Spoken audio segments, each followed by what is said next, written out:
జమ్మలమడుగు నియోజకవర్గం కార్యకర్తల సమావేశంలో జాతీయ కార్యనిర్వాహక అధ్యక్షులు మంత్రి నారా లోకేష్ జగన్ రెడ్డి భలే నటుడు అంటూ వేసిన పంచులతో యలంక ప్యాలెస్లో ఏసీ రూమ్లో కూర్చున్న జగన్ రెడ్డి కూడా చెమటలు పట్టాయంట. అద్భుత నటుడు జగన్ రెడ్డి అని, మతాల మధ్య చిచ్చుకు కుట్ర పన్నాడని, తప్పు చేసిన ఎవడిని వదిలిపెట్టేది లేదని మంత్రి నారా లోకేష్ పేర్కొన్నారు. జమ్మలమడుగు నియోజకవర్గం కొండాపురం మండలం దత్తలూరు వద్ద ఏర్పాటు చేసిన వేదికలో జమ్మలమడుగు నియోజకవర్గ టీడీపీ కార్యకర్తలు నేతలతో సమన్వయ సమావేశంలో మంత్రి నారా లోకేష్ పాల్గొన్నారు. ముందుగా ఎన్టీఆర్ విగ్రహానికి పూలమాలలు వేసి నివాళులు అర్పించారు. అనంతరం మంత్రి లోకేష్ మాట్లాడుతూ కష్టకాలంలో పసుపు జెండాకు అండగా నిలబడిన వ్యక్తి భూపేష్ రెడ్డి అని, మాటలు తక్కువైనా చేతలు ఎక్కువని అభినందించారు. జమ్మలమడుగు జోష్ అదిరిపోయిందని, పౌరుషాల గడ్డ ఇదని పేర్కొన్నారు. పెన్నా నది నీళ్లలోనే తేడా ఉందన్నారు. జమ్మలమడుగు నియోజకవర్గంలో 3 సాగునీటి ప్రాజెక్టులు, 4 సిమెంట్ ఫ్యాక్టరీలు ఉన్నాయని, గండికోటను టీడీపీని ఎవ్వరూ టచ్ చేయలేరని స్పష్టం చేశారు. జగన్మోహన్ రెడ్డి వినపడిందా? గండికోటని టీడీపీని ఎవ్వడూ టచ్ చేయలేడని లోకేష్ స్పష్టం చేశారు. వినపడకపోతే వీడియో తెప్పించుకుని చూడు. ఉమ్మడి కడప జిల్లా ఎప్పుడూ టీడీపీకి అండగా నిలిచిందని, గత ఎన్నికల్లో మెజార్టీ స్థానాలు కైవసం చేసుకున్నామని మంత్రి గుర్తు చేశారు. 1 కోటి మంది సభ్యులు టీడీపీ సొంతమని, బడుగు బలహీన వర్గాలను ప్రోత్సహించిన పార్టీ తెలుగుదేశం పార్టీ అని పేర్కొన్నారు. 2019-24 మధ్య అనేక ఇబ్బందులు పెట్టారని, కార్యకర్తలు తెగువ చూపారని, వైసీపీని 11 సీట్లకే పరిమితం చేశారని గుర్తు చేశారు. జగన్ రెడ్డికి cheating book of world record ఇవ్వొచ్చని, అద్భుత నటుడు జగన్మోహన్ రెడ్డి అని, సినిమాల్లో నటిస్తే భాస్కర్ అవార్డు వస్తుందని చమత్కరించారు. ఆస్తి కోసం సొంత తల్లి చెల్లిని బయటకు గెంటేశాడని, ఇంకో చెల్లి తండ్రిని చంపి అన్యాయం చేశాడని, సొంత జిల్లా ప్రజలను మోసం చేశాడని, సొంత బాబాయిని లేపేసి నెపం మనపై నెట్టాడని ఆరోపించారు. గుండె పోటు కాదది, గొడ్డలి పోటని, కోడి కత్తి గులకరాయి డ్రామా చూశామని, మొన్న కడప పట్టణంలో జరిగింది కూడా అదే కుట్రని పేర్కొన్నారు. మతాల మధ్య చిచ్చు పెట్టాలని చూశాడని, తప్పు చేసిన ఎవడిని వదిలిపెట్టేది లేదని లోకేష్ హెచ్చరించారు. కార్యకర్తే అధినేత అనేది టీడీపీ సిద్ధాంతమని, నాడు నేడు ఎప్పుడు పార్టీకి కార్యకర్తలు అండగా నిలిచారని మంత్రి పేర్కొన్నారు. పనిచేసే వారిని గుర్తించేందుకే మై టీడీపీ యాప్ తీసుకొచ్చామని తెలిపారు. ఎన్ని ఆర్థిక ఇబ్బందులు ఉన్నా సంక్షేమ అభివృద్ధి కార్యక్రమాలు చేపడుతున్నామని చెప్పారు. వృద్ధులకు 4,000 రూపాయల పెన్షన్, వికలాంగులకు 6,000 రూపాయల పెన్షన్, మంచానికే పరిమితమైన వారికి 15,000 రూపాయల పెన్షన్ అందిస్తున్నామని వివరించారు. స్త్రీ శక్తి పథకం కింద మహిళలకు ఉచిత బస్సు ప్రయాణ సౌకర్యం కల్పించామని, దీపం పథకం కింద ఏడాదికి 3 గ్యాస్ సిలిండర్లు ఉచితంగా అందిస్తున్నామని తెలిపారు. తల్లికి వందనం పథకం కింద ఎంతమంది పిల్లలు ఉన్నా 15,000 రూపాయల ఆర్థిక సాయం అందిస్తున్నామని చెప్పారు. 16,000 ఉపాధ్యాయ పోస్టులు, 6,000 కానిస్టేబుల్ పోస్టులు భర్తీ చేశామని, 10,000 ఉద్యోగాలకు సింగిల్ జాబ్ క్యాలెండర్ విడుదల చేశామని వివరించారు. చేసే పనులు చెప్పుకోవాలని, పార్టీలో సంస్కరణల కోసం తాను పోరాడానని, సమస్యలు ఏవైనా ఉంటే అంతర్గతంగా పోరాడాలని, అలిగి ఇంట్లో కూర్చోకూడదని సూచించారు. 2019-24 మధ్య కార్యకర్తలపై నమోదు చేసిన అక్రమ కేసులను తొలగిస్తున్నామని వివరించారు. రప్ప అంటే భయపడేవాడు ఎవరూ లేరిక్కడని, వారి నాయకుడిని తండ్రిని చూశామని మంత్రి అన్నారు. రప్పాకు ఎండ్ కార్డ్ వేసే బాధ్యత తనదని, రెడ్ బుక్ అంటేనే భయపడుతున్నారని, చివరకు ఎర్ర కారు చూసినా భయపడుతున్నారని చమత్కరించారు. జగన్ రెడ్డిది బెంతాహాయ్ అని, 3 రోజులు బెంగళూరు, 3 రోజులు హైదరాబాద్, 1 రోజు తాడేపల్లిలో ఉంటున్నాడని పేర్కొన్నారు. ఆయనకు సిసిడి క్రెడిట్ చోరీ డిజార్డర్ ఉందని, వైసీపీ కుట్రల విషయంలో అందరూ అప్రమత్తంగా ఉండాల్సిన అవసరం ఉందని హెచ్చరించారు. అనేక పరిశ్రమలు జమ్మలమడుగు వస్తున్నాయని, రాయలసీమ స్టీల్ ప్లాంట్ 2029 నాటికి పూర్తి చేస్తామని మంత్రి తెలిపారు. గండికోట నిర్వాసితులకు న్యాయం చేస్తామని హామీ ఇచ్చారు. కడప గడ్డపైన మిషన్ రాయలసీమను ప్రకటించామని, 1,00,000 కోట్ల రూపాయల అవుట్లెట్ తో రాయలసీమను హార్టికల్చర్ హబ్ గా తీర్చిదిద్దుతామని వివరించారు. రాయలసీమలో కార్లు పరిగెత్తించామని, నేడు ఫైటర్ జెట్లు వస్తున్నాయని అన్నారు. ఒకే రాష్ట్రం ఒకే రాజధాని, అభివృద్ధి వికేంద్రీకరణ మా విధానమని స్పష్టం చేశారు. పెద్ద ఎత్తున పరిశ్రమలు తీసుకువచ్చి యువతకు ఉద్యోగ ఉపాధి అవకాశాలు కల్పిస్తామని హామీ ఇచ్చారు. నేతలు మానవ సంబంధాలు పెంచుకోవాలని, తాను 2 కార్లు వినియోగిస్తున్నానని, నేతలు అహంకారం వేడాలని సూచించారు. జమ్మలమడుగుకు ఎంఎస్ఎంఈ కంపెనీలను తీసుకొస్తామని హామీ ఇచ్చారు. అనంతరం కార్యకర్తలు ప్రజలను కలిసి అర్జీలు స్వీకరించారు. సమస్యల పరిష్కారానికి కృషి చేస్తామని హామీ ఇచ్చారు. కూటమి ప్రభుత్వం ఏర్పడిన 2 ఏళ్లలోనే రైతులకు భరోసా, పేదలకు అండగా ఉంటూ జగన్మోహన్ రెడ్డి విధించిన నిషేధాలను ఎత్తివేసి వారికి అండగా ఉంటూ వారిని కాపాడుకుంటా ఉంది కూటమి ప్రభుత్వం. చంద్రబాబు నాయుడు గారు లక్షల ఎకరాలు చుక్కల భూమి పేరట కబ్జాలు చేస్తే, లక్షల ఎకరాలు 22A కింద మార్చి ఆ రైతుల పొట్టగొట్టి లాక్కునే ప్రయత్నం చేసింది ఆనాడు ఉన్న జగన్మోహన్ రెడ్డి ప్రభుత్వం. లక్షల ఎకరాలు దిగమింగారు. వాటన్నిటికీ విముక్తి కల్పిస్తామని వాళ్ళ కూటమి ప్రభుత్వం. అభివృద్ధి అంటే చంద్రబాబు, విధ్వంసం అంటే జగన్మోహన్ రెడ్డి.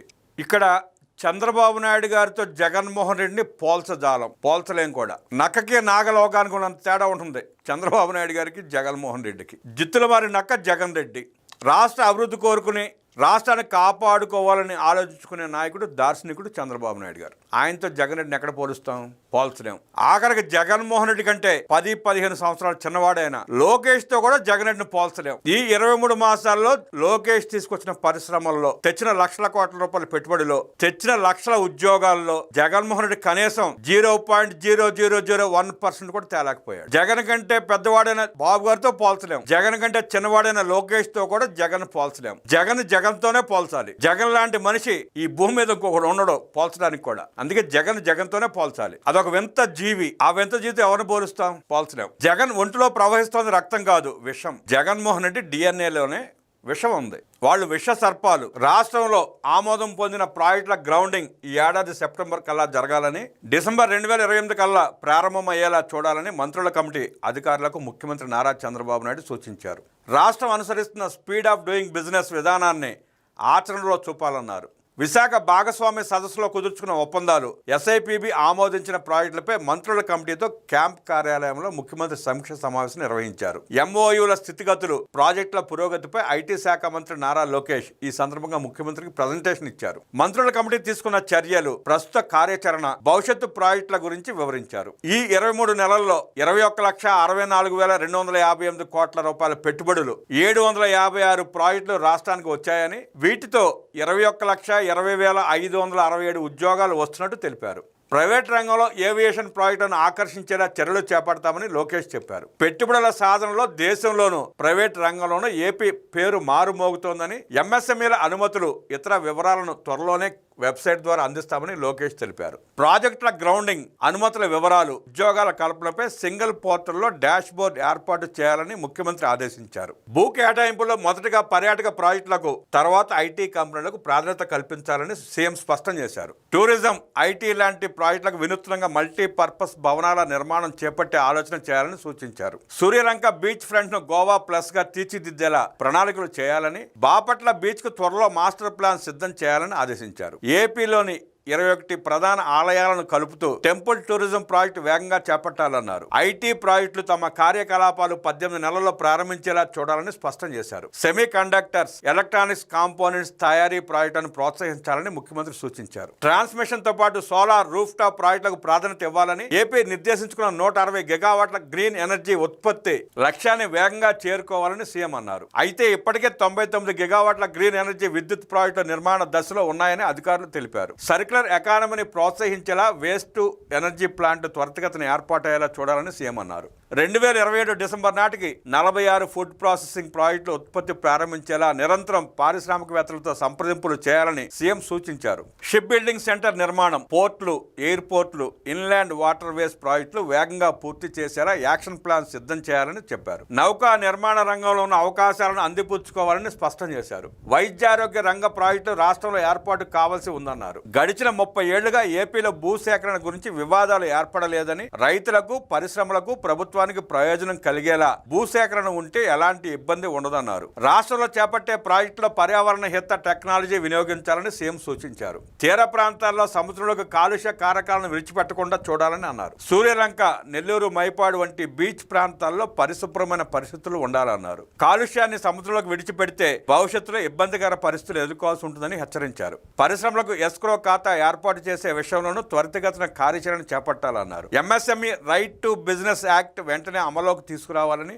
నమోదు చేసుకుని పరిశ్రమ ప్రారంభించుకునేలా కార్యాచరణ చేపట్టాలన్నారు. పరిశ్రమలు, ఎంఎస్ఎంఈల్లో తయారయ్యే ఉత్పత్తుల నాణ్యతపై దృష్టి పెట్టాలని, ప్రొడక్ట్ పర్ఫెక్షన్ పై ప్రత్యేకంగా ఫోకస్ చేయాలన్నారు. వయబిలిటీ గ్యాప్ ఫండింగ్ ద్వారా ప్రాజెక్టులను సాకారం చేసేలా యాక్షన్ ప్లాన్ తయారు చేయాలని సీఎం అన్నారు. రాష్ట్రంలో ఇప్పటి వరకు 11,47,000 కోట్ల రూపాయల పెట్టుబడులకు సంబంధించి మొత్తం 282 ప్రాజెక్టులకు ఎస్ఐపిబి ఆమోదం తెలిపింది. 2024-25 ఆర్థిక సంవత్సరంలో 4,32,000 కోట్ల రూపాయలు, 2025-26 ఆర్థిక సంవత్సరంలో 4,72,000 కోట్ల రూపాయలు, 2026-27లో 2,39,000 కోట్ల రూపాయలకు పైగా పెట్టుబడులకు ఆమోదం లభించింది. వీటిలో ఇప్పటికే 114 గ్రౌండింగ్ అయ్యాయి. 2026 సెప్టెంబర్ నాటికి అన్ని ప్రాజెక్టుల గ్రౌండింగ్ లక్ష్యంగా పనిచేయాలని ముఖ్యమంత్రి అధికారులకు సూచించారు. ఇందుకోసం పర్యావరణం సహా ఇతర అనుమతులు, విద్యుత్, నీరు, రహదారులు వంటి మౌలిక వసతులు, భూముల రిజిస్ట్రేషన్, స్థానిక సమస్యల పరిష్కారం వంటి వాటిపై దృష్టి పెట్టాలన్నారు. BPCL, Indosol, Sri city phase 2 వంటి ప్రాజెక్టులకు భూసేకరణ అత్యంత వేగంగా కొనసాగుతోందని, బీపీసీఎల్ ప్రాజెక్టుకు అవసరమైన సుమారు 3,000 ఎకరాల్లో 2,000 ఎకరాల భూమి రిజిస్ట్రేషన్ కేవలం 3 రోజులను పూర్తి చేసినట్టు అధికారులు వివరించారు. పరిశ్రమల గ్రౌండింగ్ వేగవంతం కోసం మంత్రుల కమిటీ కృషి చేస్తుండగా విదేశాల నుంచి రాష్ట్రంలో ఏర్పాటు చేసే పెట్టుబడుల వివరాలను ఈడీబీ సేకరిస్తోంది. అన్ని శాఖల పెండింగ్ అంశాలను పరిష్కరించేందుకు ఐటీ పోర్టల్ ప్రభుత్వం అభివృద్ధి చేసింది. ఐటీ శాఖ మంత్రి నారా లోకేష్ నేతృత్వంలోని మంత్రుల కమిటీ ఎప్పటికప్పుడు పెట్టుబడిదారులతో సమావేశాలు నిర్వహిస్తోంది. ప్రాజెక్టుల వేగవంతమైన గ్రౌండింగ్ కోసం ప్రత్యేక మానిటరింగ్ వ్యవస్థను కూడా ప్రభుత్వం ఏర్పాటు చేసింది. రాష్ట్రంలో ఏర్పాటవుతున్న పరిశ్రమలు నిర్దేశిత గడువులోగా కార్యకలాపాలు చేపట్టేలా చూడాలని మంత్రుల కమిటీకి సీఎం దిశానిర్దేశం చేశారు. ఈ సమీక్షా సమావేశానికి మంత్రులు పయ్యావుల కేశవ్, గొట్టిపాటి రవికుమార్, కందుల దుర్గేష్, టీజీ భరత్, కొండపల్లి శ్రీనివాస్, బీసీ జనార్దన్ రెడ్డి, ప్రభుత్వ ప్రధాన కార్యదర్శి సాయి ప్రసాద్, వివిధ శాఖల ఉన్నతాధికారులు హాజరయ్యారు.